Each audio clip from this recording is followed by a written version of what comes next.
ဒီသားသားဆိုင်လေးကတကယ်ကိုယွန်ရှာပွဲကောင်းတဲ့အရာတစ်ခုကိုဖုံးကွယ်ထားခဲ့တာပါ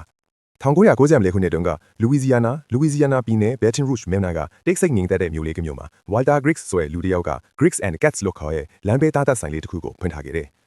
လူတွေကအဲ့ဒီဆိုင်ကိုအရန်သဘောကျကြတယ်သူ့ရဲ့ဝက်နံရိုးမီခိုချက်တိုက်ကတ်နဲ့အသားညပေါင်မုတ်တွေကဒန်တာရီတွင်းလောက်အောင်ကောင်းလွန်းတော့တခြားမြို့ပေါင်းစုံကလူတွေဟာအဲ့ဒီအရသာကိုမီးစမ်းဖို့အတွက်အဝေးကြီးကနေလာဝယ်စားကြလိရှိတယ်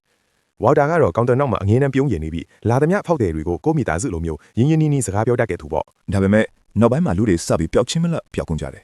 ပထမဆုံးလမ်းကြုံလိုက်စီးတဲ့သူပြီးတော့ဒေတာကန်လေလွင့်နေသူတယောက်နောက်တော့အနီးနားကဓာတ်စီဆိုင်မှာအချင်းပိုင်းလုံနေတဲ့ကောင်မလေးတယောက်ပါပျောက်သွားခဲ့တယ်ရဲတွေကတော့ဒါကိုကန်ဆိုးတာတို့အိမ်ပြေးတာတို့လောက်ပဲထင်ခဲ့ကြတာပေါ့ဒီနေ့မှာကျမ်းမာယူစစ်ဆေးရမှုတယောက်ရှောင်းတခင်ဝင်စစ်ဆေးဖို့ရောက်လာပြီးပြန်မထွက်လာတော့တဲ့အချိန်အထိပါပဲအဲ့ဒီအချိန်မှာပဲရဲတွေကဆိုင်ကိုဝင်ရောက်စီးနှင်ခဲ့ကြတယ်ဆိုင်ရဲ့အနောက်ခန်းထဲမှာနမဲမတက်ထားတဲ့အသားတွေအပြည့်ထည့်ထားတဲ့ရေခဲတတာတလုံးငယ်လူသွားတွေထည့်ထားတဲ့ပုံးတပုံးငယ်ပြီးတော့အမဲသားမဟုတ်တဲ့အရာတစ်ခုခုကိုကြိတ်ထားတဲ့အသားကျိတ်ဆက်တစ်ခုကိုတွေးလိုက်ရတယ်အဆိုးဆုံးကတော့ဆိုင်နောက်ဖဲကအသားကင်တဲ့မိဖို့ကြီးကိုဖွင့်ကြည့်လိုက်တဲ့အချိန်မှာပဲအထဲမှာတွေးလိုက်ရတဲ့မြင်ကွင်းကြောင့်မှုခင်းစရာဝင်တော့အန်ထွက်သွားခဲ့ရတယ်ဝေါ်တာကိုဖမ်းတဲ့အချိန်မှာသူကလုံးဝမခုခံနိုင်ပါဘူးသူကအေးဆေးပဲပြုံးနေပြီးဒီလိုပြောခဲ့တယ်လူတွေကအငြင်းပြောကြတယ်လေကျုပ်ရဲ့အသားတွေကလူလက်ရစစ်စစ်ပါ human touch လို့